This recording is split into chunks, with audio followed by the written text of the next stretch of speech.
Fear can be a great motivator and protector for us.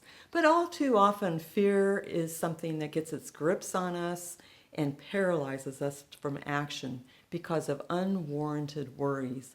I love that acronym for fear, which is false evidence appearing real. So in this video, I'm going to share with you 5 practices, or you might even say awarenesses, that will help you get a grip on fear so it doesn't have a grip on you. I'm Valencic. I'm the author and founder of Spiral Impact, the power to get it done with grace. Number 1, monitor your input. We get information from everywhere. The people that we work with, we live with, all the stuff we see online and on TV and media. You need to be able to monitor it so that it's not creating a state of fear based upon future possibility. So you really need to cut down the doom scrolling, cut out those people that are doomsayers. Now, I'm not saying be uninformed. I'm saying be careful in terms of what you immerse yourself in. You want to be in a place where you have good information that is going to help you make decisions, but not overwhelm you with catastrophizing. This is really important for leaders who are leading a team, to keep your team focused on possibilities. Number 2, are you breathing through your nose or your mouth? Or are you not breathing at all? This may sound silly, but our bodies are wired neurologically to breathe in and out through our nose in normal circumstances. If we breathe in and out through our mouth, we are putting our body on alert that we are in panic. And a lot of people do not have proper breathing. So you want to make sure if you're feeling fear, are you breathing through your nose or are you breathing through your mouth? And you want to switch. I suggest people do practice breathing so you become aware of how you're breathing. But in a moment of fear, notice nose or mouth. And even experiment a little bit with this and just try breathing through your nose for a couple minutes and then breathing through your mouth and see what happens. The third practice is to spiral in. My work is grounded in a martial art, and I'm going to show a little clip here. In my martial art, which is Aikido, we learned that when something's coming at us, we can see it, and if we just look at it straight on, it can be frightening. But what we learn is we learn to step offline, step in, and move with. And when we do that, we put ourselves in a position for learning. So if it's a person, we're looking in the same direction that they are. If it's some kind of thing, then we're learning more about it. So often fears are because we don't know. We don't have the information. So what we do is we create all these imaginary things happening. I had an experience just this weekend where I was feeling a little bit of fear. Now, it wasn't debilitating, that I hadn't heard back from somebody. And then I found out, gosh, she got hit by a car and she's very injured. And so anything that I was thinking was really wrong. Now, let me give you a couple more examples of that. Right now, AI is taking the world by storm. And I know a lot of people are still afraid of AI and its potentials. Some of that fear is founded and some of it is not. For me, I want to learn about AI, so I stepped and spiraled in. So now I use AI every day, multiple times. I know because I'm learning its limitations and its advantages. I'm not taking it just all for granted. I'm learning it. And so because I'm doing this, as it evolves more, I'm going to be more comfortable continuing to learn. When is this a good application? When am I being fooled? And what do I do with all that? Being afraid because I don't know puts us into a state of fear. Another example is that you've reached out to somebody and you haven't heard back from them. This happens so often. And what I notice is when we haven't heard back from somebody, that almost always what we assume, false evidence appearing real, is almost always wrong. Now, so for example, maybe you interviewed for a job, maybe you reached out for some information, maybe you're trying to set up a meeting. It happens to all of us. So a couple things about that. Step in, spiral in, and ask yourself what might be going on with that person.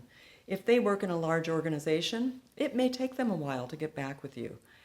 Consider that. Maybe they're on vacation, whatever, but try to avoid making up things. I want to encourage you to be patient with people, but then I also want to encourage you that sometimes, even with all these different ways we have of communicating with people, people don't get our messages. They go to spam, they get lost in the minutia, and voicemail these days, I find people don't even tend to check. You need to make sure, and again, the one way to spiral in is to step in and ask them, verified, did you receive my communication? I just wanted to check in with you. There's nothing wrong with that, but avoid making things up. Now, if you're in a situation where you really need that information and it's been a while and you've checked in with them, go forth as if the answer is no, or find another avenue. I wouldn't be paralyzed with that forever, and perhaps at some point you'll be surprised to hear from them, and that'll be a good thing. Okay, number 4. Number 4 is to get centered. Now, centered is something that you might hear thrown around a lot. It's very specific in my martial arts practice. Our center is actually this one point about 1.5 inches below our navel, and that's our center of strength, power, balance, and focus. And we actually learn a lot about centered and moving from centered. But what's beautiful about it, it's not just a physical thing. It also affects our emotions and our minds. It makes us more open to learning. We've all experienced those times where we've been centered. Those are times when we feel really empowered, like we could do anything. Everything is right with the world. We have an expanded sense of awareness and joy. We feel a little bit invincible, but not in an egotistical way. Times that you may have felt this is when you've really engaged in a project that's just really exciting to you. Perhaps it's out in nature, perhaps at some athletic event, perhaps it's a conversation that you've had with a person, and it just puts you in that place of, yes. There are many ways to develop our sense of center. Some of them have to do with movement. Breathing, as I talked earlier, is part of it. And one of the things I do with clients is have them think in their past or create something imaginary where they can close their eyes and imagine that they're there. And they have this very calm, empowered, invincible, joyful place that they're in. Your mind doesn't know the difference between whether you are really there or not. And so it can transport you to a place where there is not fear. For example, I use Muir Woods for myself. When I go to Muir Woods, I can place myself there. I can smell the woods. I can smell the trees. I can feel the moisture on my skin. I can hear sounds that kind of echo. Might be people talking, might be birds singing, but there's a very not just visual, but also kinesthetic awareness around that. And you can close your eyes, and whether it's a picture you see or a feeling that you evoke, those are all really valuable. I want to invite you to, I have a free audio download that's called Strengthen Your Balance and Focus While Driving that goes through all of that in more detail, and you can find that information down in the notes of this video. Number 5, and this might be the most important one. Number 5 is, what do you believe? Do you believe that everything bad is always happening to you? If you do, you're going to be in fear a lot. If you believe everything always works out for you, it puts you in a whole different mindset. And that mindset actually looks for solutions and is calm.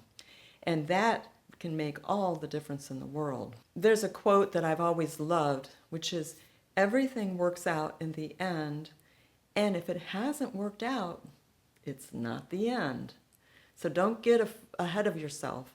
And then there's another acronym for fear: for everything a reason. Thank you for being here. I would value your subscription and a like, or any comments that you have, or other contributions you can make. And until next time, thank you very much.